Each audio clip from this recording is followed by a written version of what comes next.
I was born Linda Tsungirirai Masarira on the 3rd of October 1982 at Wange Hospital. Unfortunately, 7 days after I was born, my maternal grandmother passed on. And it kind of affected my mother from what she tells me. And my maternal grandfather then called me Misodzi. I'm not really sure whether it was Misodzi or Musodzi, but I think that is my other name that virtually few know about. And I had a very comfortable childhood. I don't really have any reservations with my childhood, except that I was a wayward child, very outspoken. I was the type yekuti pakauya vaenzi vaitariswa neziso namhovzo akuda kutaurisa. And I started reading the newspaper at a very tender age. In grade 3, I was already reading the newspaper, and I was very much abreast with, in particular, politics. And I always tell people that I think for me, politics is actually a calling, because by the time I was in grade 4, I was actually reading the Bible at the assembly at Allingbury Primary School, and I knew almost all the world presidents. And I just had this passion of knowing what was happening in almost every other country, that at times my dad would say, "You should be a lawyer." And I grew up with that passion of being a lawyer. And I never thought that at any one point in my life I would go into active politics, because my dream then was to become a lawyer, to represent the oppressed, to stand for justice. And my fight for justice started at a very tender age. I was one person who would always go into the fray to say, "Musarove ningi, musaite zvakati." That was the type of person I was. Though I had a problem in nursery school, because I went to Merrick Park Nursery School and there were only 2 black children there.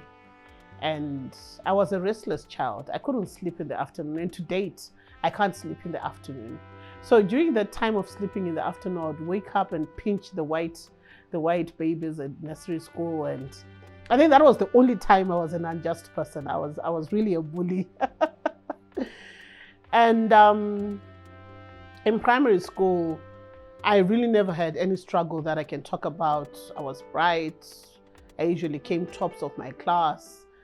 And I was just a determined young girl who had dreams, who wanted to be someone. And I knew that whatever that I wanted to do in my life, I wanted to be better than my dad. And I owe who I am today to my father, because he taught me to be independent. He taught me to stand on my own 2 feet. My father was one person who would never give you money for nothing. You had to work for every dime. And to this very age, I know that there is no free lunch. You have to work for everything that you want. And that was my father. And I owe him a lot. And my mother was the nice person, very down to earth, and she still is. And she continues being my role model. She taught me to love. She taught me to be sincere. And she taught me to appreciate the finer things in life. That was my mother, and that is still my mother. She's very particular about everything. We call her Mrs. Bucket. So I'm the firstborn in a family of 2. And followed by my brother, Russell Masarira, who was a farmer in Botswana. My father, John Joseph Masarira, was a surveyor, the first black mathematician in Rhodesia. And by the time he went to pension, he was a director at Ashanti Goldfields. And my mother is a headmistress at some private school in Zimbabwe. So my childhood was generally okay. The first challenge of my life came when I was 17. There was a guy called Edmo Mhlanga who came. He wanted to do some demo tapes. My father used to love music. And he raped me.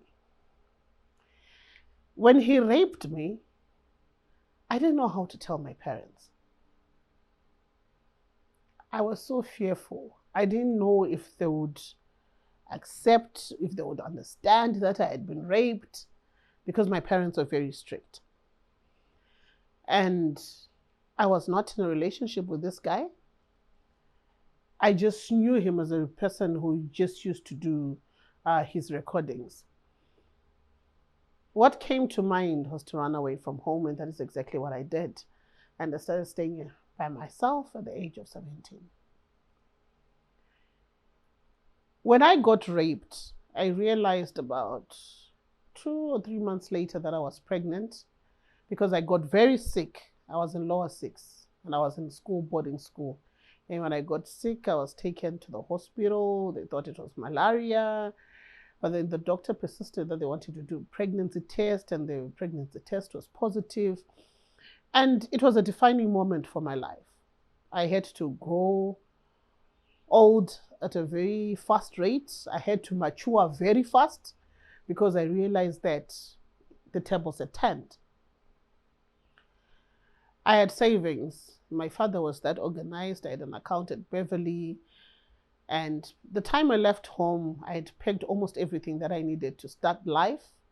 I had found accommodation. There was these companies that were called Abeku that used to advertise in the Herald.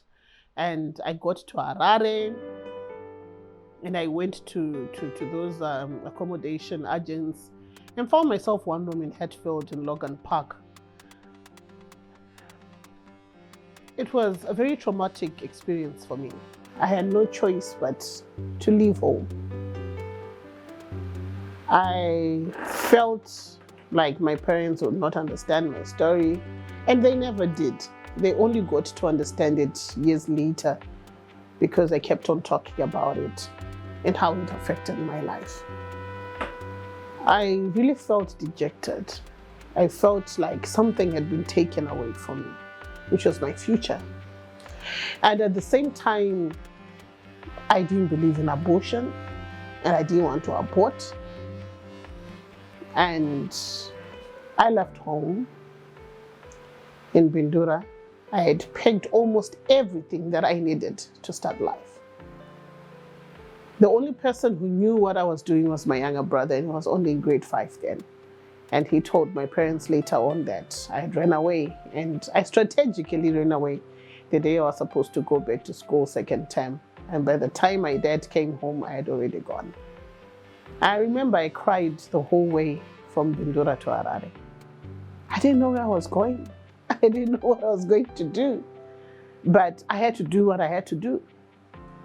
And I remember the coaster that carried me, dropped me off at where Angwa City is right now. And I had so many bags. I had so many bags. The time that they dropped me there, my bags were put there, and I just didn't know what to do, and I started crying. So these other guys, I think there were 3, if I'm not wrong, came to me and said, "Urukwenda kupi? Ndone mabega akawanda so." Then I laugh at it now, but I said, "Baba wangu akafa, ndaigara na stepmother. Manje vandidzinga baba." So like everyone really felt so sorry for me. And they said, "So where are you going?" I told them, "Ndikona kuna 4th, kune kunowanikwa accommodation kutsvaga kugara mari unayo ndinayo." So they helped me put all those things. They had a truck, I remember, a B18 if I'm not wrong, because that was another thing that was frustrating me. They helped me carry my stuff. We went to the 4th grade, then I cried. Then I had a breakdown. No, I'm going to Mafara. So coincidentally, this woman, Maizaranyika, came there actually looking for Madwani Ramnanopindam cottage mangwere. Accommodation, I don't know, but there are rent here 3 months. That's no fine. So when we got there, she had a cottage and 1 room upstairs at the house. They said, "You're too young. I'm going to go to cottage. Sakupa room here upstairs. I remember, but it's slightly expensive." I said, "It's okay." And I paid 3 months rent. I had all my food. I had everything that I needed to start a home. The following day, I woke up, went to look for where to continue my education. I was in lower 6th there, and I got a place at Christ Ministries, continued going to school. And then one day from the blues, 2 months later, my aunt, Ambuya, mukadzi wanjodzi yamai, spotted me in the road and followed me to Logan Park. She did not talk to me that day. She went back there the following day. And by the time I got home the following day, I saw her car parked outside. Like, what's happening here? That I got there, she was crying. My Sarani was saying, you lied to me, but you're an orphan. Then they said they wanted to take me home. But I said, no, I'm still staying here. I paid rent 3 months. Going home, I'll go home. We got there, my mother was crying, everyone. It was an emotional time. I had to explain everything that had happened. And fortunately enough, because I told my brother about this story, they had gotten the guy arrested. And they wanted me to go through that process, but I wasn't ready for it. Going to the courts and everything, I was just too emotional. And I remember I ended up saying, at the end of the day, is the father of the baby. I don't think I want to live my life telling my child that your father is in prison because he raped me, he did what. He also has an obligation to take care of his child. Though Anatete wanted me to abort, they felt I was too young to have a baby. I was very skinny, very tiny. I was just starting to develop. I developed late. So this is a decision that I made, and the family said, if you don't want to get the guy arrested, if you don't want to abort, then you have to get married. So I kind of like went into a forced marriage. And it was very terrible. I did not even stay in that marriage for more than 2 months. He paid lobola. I was young. I was not ready to be a wife. But I had programmed my mind that I'm going to be a mother and I was going to take care of my child. We ended up we did not click. I did not love the guy. I hated him so much. He took away so much from me that I had so much anger and we were always fighting. And 2 months later, I called my mother's brother in Bulawayo. And the day I was supposed to travel to Bulawayo and go stay with him, he passed on. And I say, God, what is happening to me? I'm saying I want to leave this. I found somewhere to go. And at his funeral, when we came back, they had already arranged with his family, the Eddie guy of it, Masungiro. I was very happy. That was in September 1999. And they did their Masungiro, left me at my uncle's house. But I told my aunt and my uncle that I wasn't going back. And I never went back. I gave birth on the 2nd of November 1999 to my firstborn, Goziwa Kwashe, whom I loved so much. And I went back to school, wrote my examination with my stream, passed with flying colors. And then the following year, I was enrolled at university. I only spent a week there and I dropped out. Yes, I did. I was doing law. I didn't think that it was my thing. Yes, I grew up wanting to be a lawyer, but my mind had become so open-minded and I realized that law wasn't my thing. That very first week, I was being taught about Latin, Dutch things and what. And I went, hello, I'm Zimbabwean, I'm African. Why do I have to be learning about Latin, Dutch and all that? And that's when I just realized that I wasn't cut for that.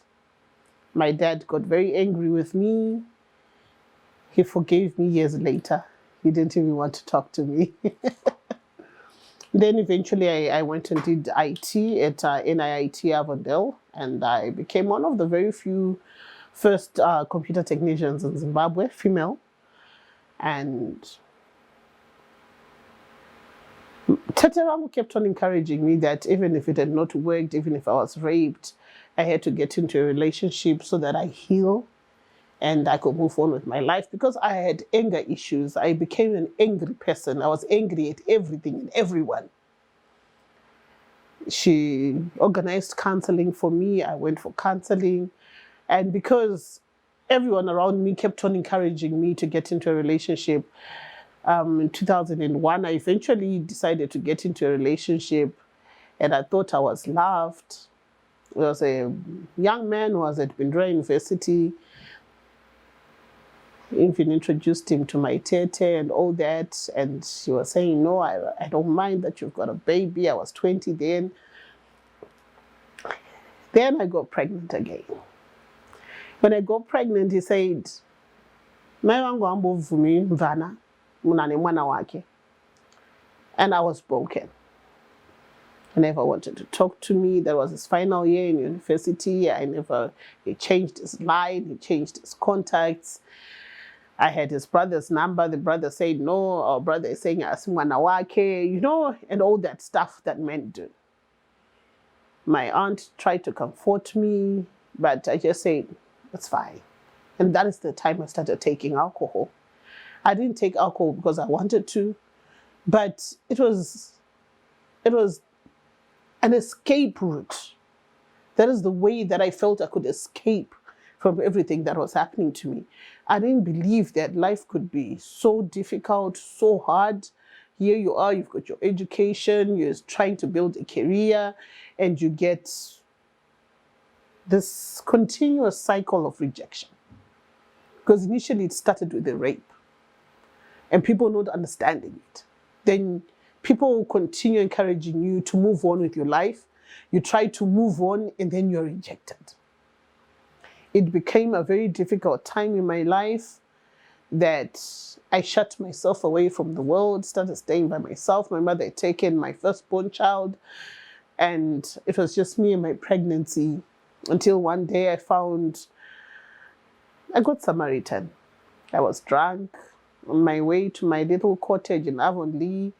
He carried me, and she really got concerned because of the level of drunkenness that I had that day. He gave me his business card and told me to call him the following morning. I called him, and then he said, you told me and you did IT. I've got an IT company, but I don't want you to work at my company. I'll get you a job.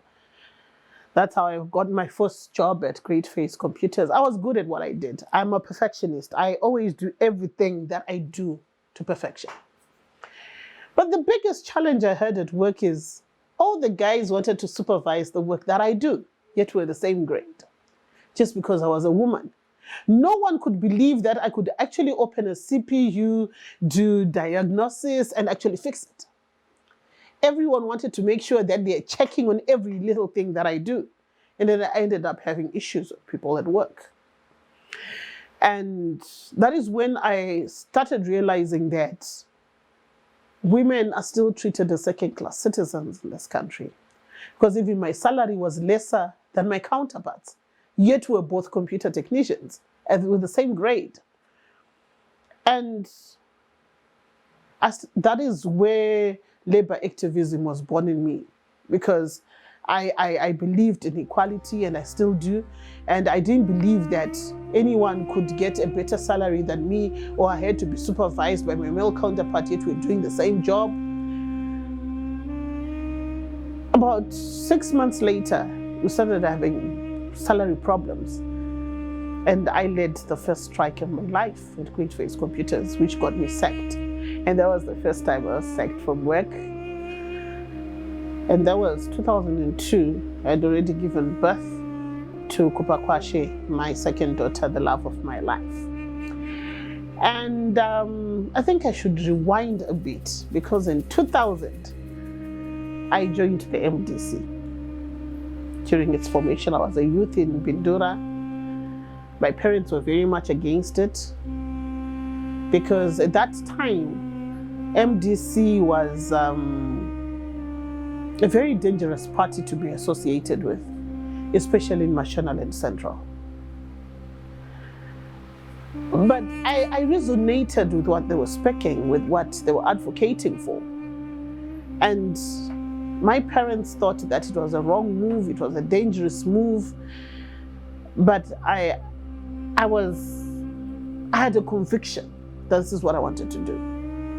Even though that conviction was limited because I did not have the support of my loved ones. And at that time in 2000, I was doing my attachment at Ashanti Goldfields in the IT department. And I remember one day when we were going to work, the bus was stopped by ZANU-PF youths and they wanted to see everyone's ZANU-PF card, and I didn't have one. That was my first encounter of political violence, because on that particular day, I remember one of the youths that was actually assaulting people was a former classmate who was called Justin. And I told him that,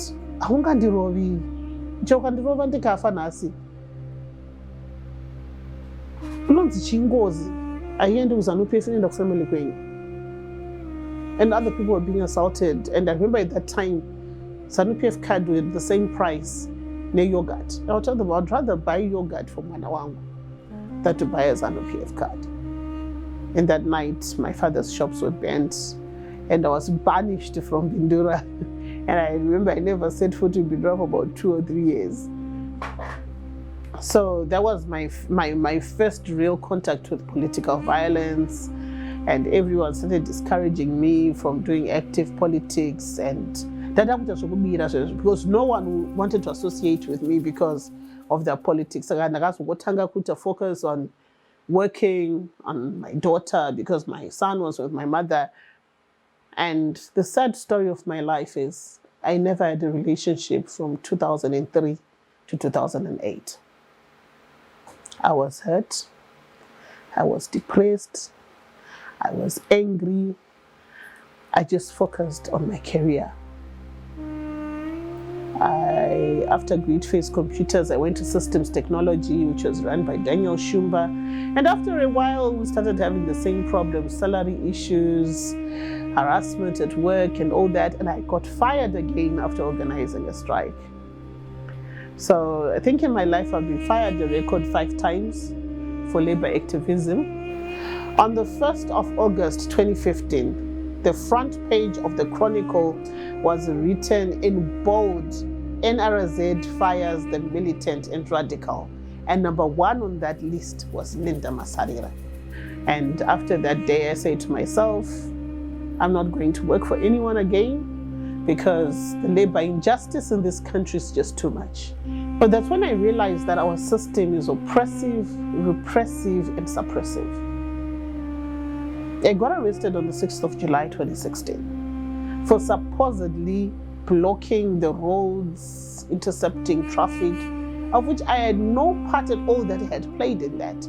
Yes, I was a Tajamuka leader, but I had no role that I played on the protests of 6th July, which were actually spearheaded by Ivan Mawarire. I was one person who was set up because the regime was very afraid of me and my capabilities to cause despondency in this country. I was actually on my way to the US Embassy Independence Day on that day. I was dressed in very formal way, high-heeled shoes, and I don't know how a person dressed like that would actually participate in protests. But I was sold out, bundled by the police, thrown into their pickup truck and harassed all the way. I slept at a central prison in a dingy cell, dirty blankets. And by the time I was taken to court, I was denied bail, and I was denied bail until the 26th of September 2016, where I eventually got freed from the persecution by a High Court order that was done at the High Court. So during my days in prison, there was so much harassment of our inmates, of which me being me, I was very much against it. I was I'm not serving. That the prison guards actually felt irritated by me. And I've never seen people who are so arrogant and rough like the prison guards that we have in this country. There is really nothing correctional about our correctional services in this country, because they actually mock you with your crime. Then there's the correctional element of it does not even exist, which led me to protest in prison. I led the first protest in the women's prison in this country, I was moved from the female prison to Chikorobi Maximum Prison, where I was in solitary confinement. And we all know Chikorobi Maximum Prison is a male prison. And I was there in solitary confinement on top of the Hague on my own. It was so spooky. There were ghosts, there were funny sounds, there was everything. It was dark. And I went for about 5-6 days without eating because I just felt that something was amiss. I was going to be killed until my health deteriorated tremendously. And I think I spent about 8 to 9 days in solitary confinement before I was released from prison. But that time really, sorry. Okay. That time made me reach self-actualization. Made me make a bold decision on what I wanted to do with my life, which was to change the status quo in Zimbabwe. Secondly, to change the political trajectory in our country. Thirdly, to fight for justice for every Zimbabwean, regardless of class and society. Because when I was in prison, I found people who had been on remand for more than 3 years because they had no legal representation, or their papers had just disappeared and no one could locate them. I found people who were in prison because they were framed, and because they did not know how the system operated, they were just languishing in prison. I got to understand a lot of dynamics about how the regime itself used persecution and arbitrary arrests to kill one's spirit. But instead of killing mine, they actually made it stronger. Because they said, why do I have to go through all this persecution for owning a voice? As if that was not enough, most of the people who claimed to stand by me were actually the ones who were pushing the regime to keep me locked up. Because they thought that I was getting more mileage and my brand was growing and it would affect their own brands.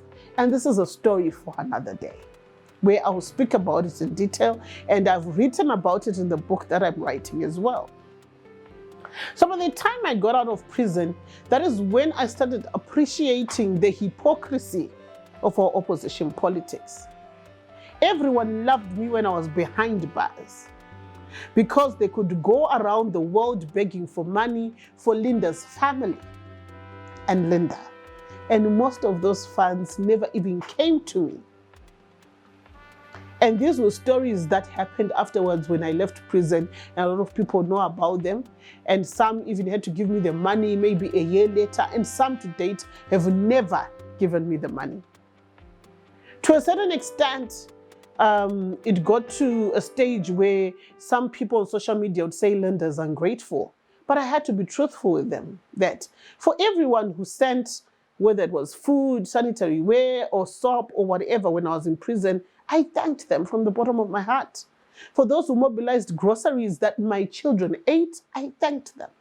But for those who did cash donations, which I never saw, like one girl called Fadziso said she gave, was it promise, if I'm not wrong, some amount of money for accommodation and everything after I leave prison. I never got a dime of that money. And it became an issue. There were a lot of things that were done with my name when I was in prison. Some even bought cars, some even bought houses. And this is the reality of the hypocrisy of our political economy, especially in the opposition cycles. They will actually push for your arrest, push for your continued detention, make a lot of money using your name. And these are stories that the opposition don't want to hear. When you start speaking about them, they say, Wakutengesa, or you are ungrateful, or, a lot of stories are said. But we really need to interrogate some of these arrests that most of the time will blame the regime, but are catalyzed by our very own.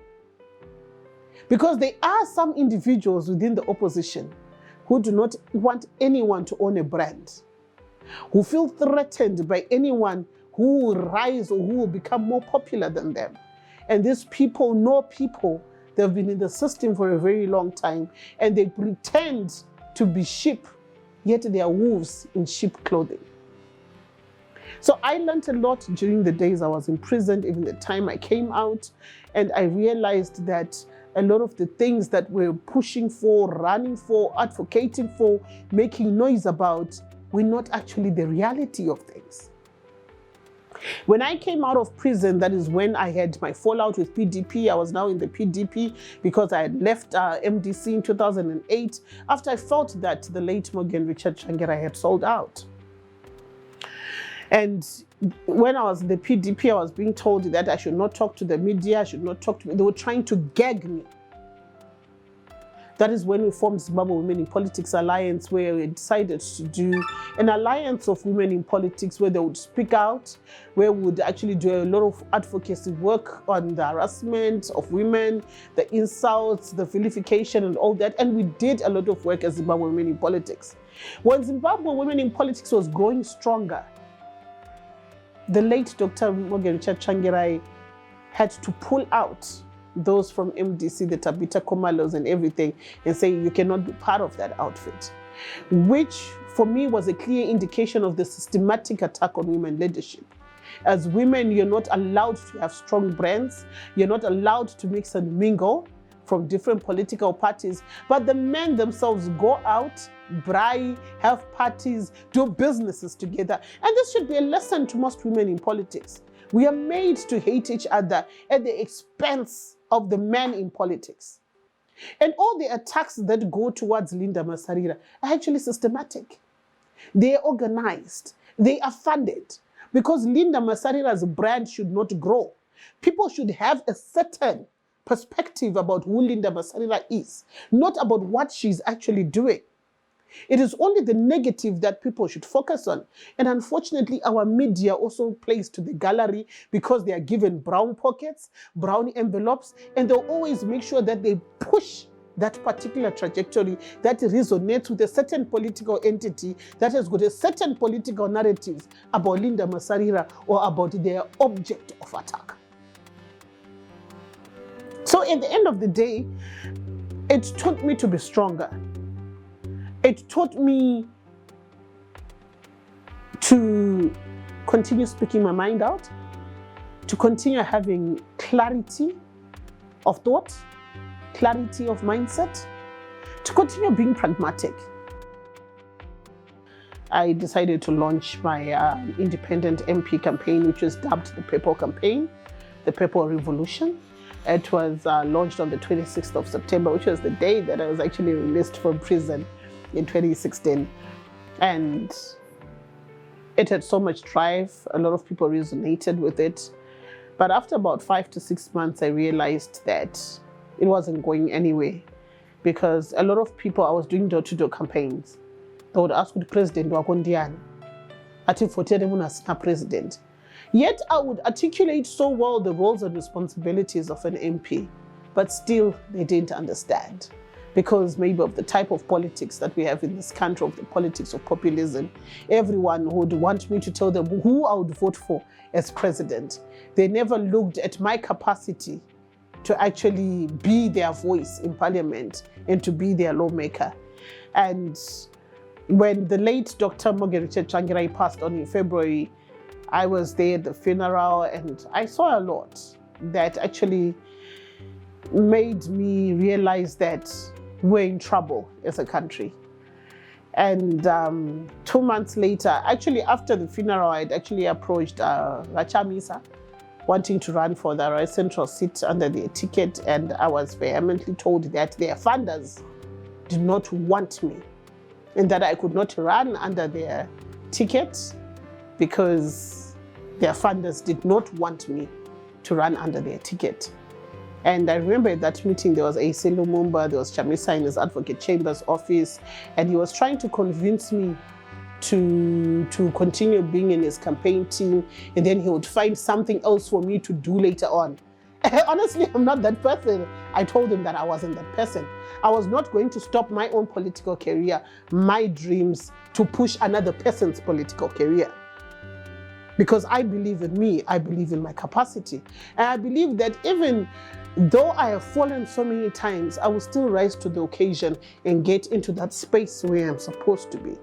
So during that time, that is when Thokozani Kupe sent emissaries to me to convince me to join their team, and I joined the MDCT, which I eventually ran for as an MP in 2018, and I came out number 3. I think I did quite well, even though I had my own challenges in the MDCT, where everyone got their campaign material done for them and they didn't do any for me, and I had to do it on my own. I never asked so many questions because I realized that a lot of people really feel threatened about me.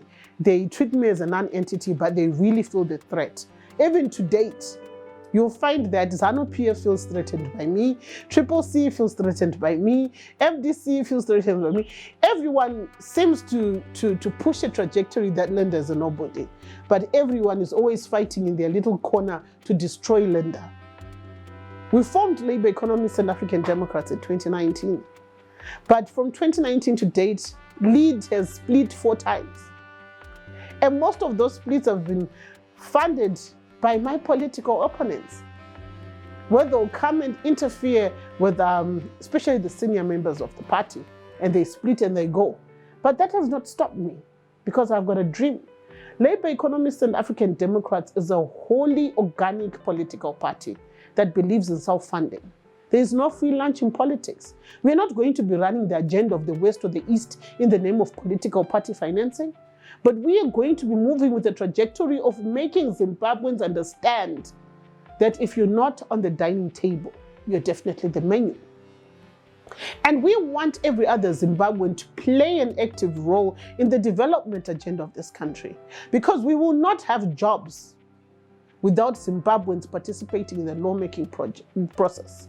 We will not have jobs without development programs, because the development programs will create the jobs that Zimbabweans want. And we primarily, as a political party, do not believe in everyone just waking up and going to work. We believe in wealth creation. We want Zimbabweans to be wealthy. We want Zimbabwe to own their own means of production. We've got very vast pieces of lands that are lying idle. Why can't everyone who did a degree or who did an agriculture course or animal husbandry or whatever be allocated land? Why can't people be allocated mines to be able to do what they want? We believe that we have to industrialize Zimbabwe. We've got everything that we need, the raw materials. We need to be processing our raw materials. But we're just not having that, because the current leaders that we have got misplaced priorities. They're only interested in the primitive accumulation of wealth.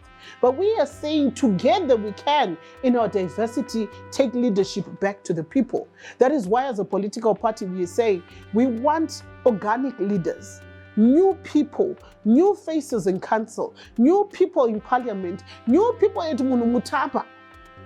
Anyone who's been an MP or has been in the system since 1980 to date cannot usher in anything new.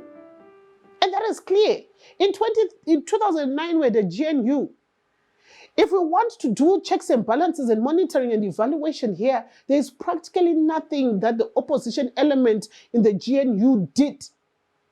If we look at the constitution that they pride themselves with, they were actually entrenching power in it, which they wanted to use later on.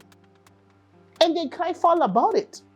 At the end of the day, if we really want to change the political trajectory in this country, it has to be holistically inclusive. And that is what we're offering to the people. We are offering inclusivity, we're offering equality, and we're offering justice.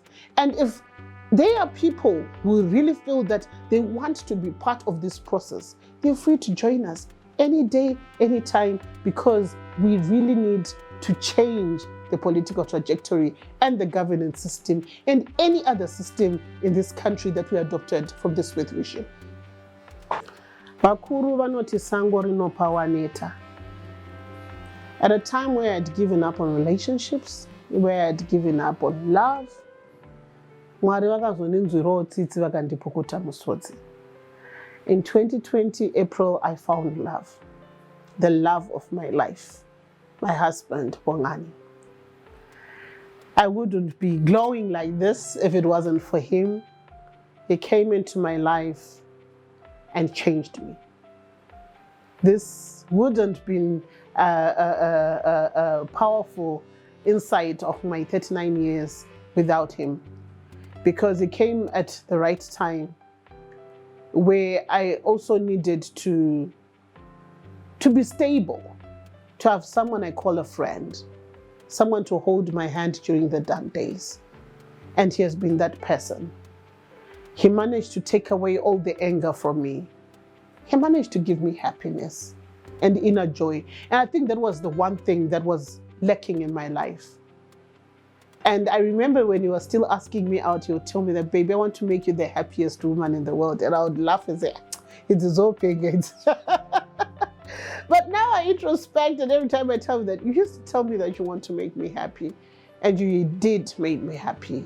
And I owe the happiness that I have today to him, because he took me to a certain place of pleasure, happiness, inner peace, and inner joy. And I'm now at this stage in my life where nothing else really matters as long as he's happy, I'm happy, and our families are happy. And as I start this life, I want to restart everything again with him and die with him eventually. So thank you for loving me, Masibuko. All these experiences that I've had in politics in Zimbabwe also taught me that as long as you're not following a crowd, you're wrong. You have to follow a particular crowd. But does following a crowd make things right? Does it change the trajectory? Does it push for the change that we want in this country? No. Everyone who has ever left an entity called MDC then was called a CIO or a ZANU-PF person. I can give examples of Job Sigala. When he formed MDC 99, he was labeled a CIO and a ZANU-PF person. The same happened to Welshman Ncube, the same happened to Lucia Matibenga, the same happened to Tendai BT, Paul Madzore, etc., etc. But the very same people, when they came back to the MDC alliance, they were no longer ZANU-PF. They were no longer CIO. And they have maintained a trajectory that Linda is a CIO, Linda is a ZANU-PF agent, because I did not join the MDCA and I do not want to be part of the CCC. So there is so much hypocrisy in the politics of this country, where they would rather tear you apart, trample on you, so that they continue being in positions of authority and power at the expense of someone's sanity. Unfortunately, I'm a strong character. I don't tear easily. But for some people, they ended up having nervous breakdowns. I can't speak about their names because of this type of carnivorous politics that we have in this country, that it has to be me. If it's not me, then no one else. We cannot run a country like that. We cannot. I formed Labour Economists and African Democrats in 2019 after being fired by Dr. Thokozani Kope, a woman I stood with during her dark days, when she had been thrown under the bus by Nelson Chamisa. I stood thick and thin with her. I was the national spokesperson for the MDCT. I carried her brand, made sure that she got the 45,000 votes she got. It was because of me, because I did a lot of advocacy work. And that cannot be denied for her. But she decided to play to the gallery of the men that were surrounding her, who actually took a picture that I had posted on my own, on my status, of me rapping a ZANU-PF Zambia. And for me, I reiterate and I maintain, there is nothing wrong with Usunga Zambia, ZANU-PF, especially if it's a ZANU-PF stronghold. Because I also have an obligation to protect the interests of my loved ones. Because people will not know what politics. But when reservations are called, what is important is to leave your loved ones safe than to leave them in trouble because you want them to associate with your political name. Family is more important than our political preferences. That is my school of thought. But the school of thought we have in this country is political regalia identifies you, identifies your person. There are a lot of people who wear MDC or CCC t-shirts or ZANU-PF t-shirts and don't even vote for the ZANU or the CCC or the MDC of it. And that is a reality. But we are people who focus more on trivial issues at the expense of the real things that need our attention. So I am that person who said in 2019 after being fired, it is time to change things. And the change that I seek is real, is tangible and transformative. I don't seek change that is only spoken about or that is meant to charm people or entice people like what we have seen in the opposition cycle since 2000. Because when everyone else was being told about change, the very same people who were talking about change were busy accumulating wealth, accumulating farms, and doing etc., etc. Yet the very same people they were following are still at the same spot. I'm very proud of the woman that I have become. I've faced a lot of challenges in my life, but I've never allowed the lemons that were thrown my way to affect my life, but I picked them up and made lemonade. I'm one person who knows where she's coming from and where she's going. And every experience in my life has taught me a lesson. That is a lesson to other people, that I can actually stand up in any platform and say, my story is my strength. And that there's no one without a story. I do a lot of series with tertiary institution women, young women, actually empowering them not to be limited by these stories, because there's no one without a story. Everyone has got a story. But the only problem we have, especially in our Zimbabwean community, is people want to use people's stories that they don't know, that they don't understand, to attack them, to vilify them, to pull them down. But the honest truth is, as I am seated here, there are a lot of women who can resonate with my story. But because of fear of being stereotyped or being attacked, they cannot even speak out about what they go through. They are afraid of what people will say. I had a lot of people saying, Linda, Baba 5, yeah, this, yeah, she's what? But all those are just sheer talk of people who don't know me, who don't know my story. Yes, I've got 5 children, but they don't have 5 fathers. They've got 3 fathers because I eventually got married in 2008 and I gave birth to 3 children. My husband passed on in 2013. But people have created their own propaganda to try and tarnish my image, to try and make sure that people don't listen to what I have got to say. But when you speak in reality about political correctness, I think I'm the only other party, only other president of a political party that has got an ideology which is clear in this country. And I think we only have 2 political parties that have got an ideology in this country, and that is ZANU-PF and LEAD. But because our people are not focused on the correct things, they think that populism entails to good political leadership. It doesn't. We had a very populist leader, Robert Mugabe, but where did he take the country to? And I think these are things that people need to introspect. I am a proud mother of 5. I turn 40 today, 3 October 2022. And I've had a life that was full of drama, full of challenges, full of tears, full of rejection, full of manipulation as well. I got married in 2019 for 3 months, and I had to leave the marriage because it was violent.